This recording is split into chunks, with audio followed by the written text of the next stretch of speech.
The following video was created by Somfy and is brought to you by Florida Automated Shade and FS Blinds. Hello, and welcome to this guide for reversing the motor rotation direction while in user mode. These instructions are suitable for all of the Somfy RTS cord lift motors listed here. If you need to reverse the rotational direction of a motor that is already installed and programmed, start by pressing the up or down button to move the shade away from its upper or lower end limit. And then press the My button to make certain it is stopped and at rest somewhere in between the end limits. Press and hold the up and down buttons simultaneously until the shade jogs.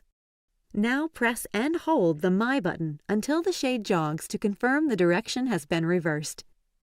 Press the up or the down button to verify that the rotation direction has been successfully reversed. The shade is now ready for your customers to use and enjoy.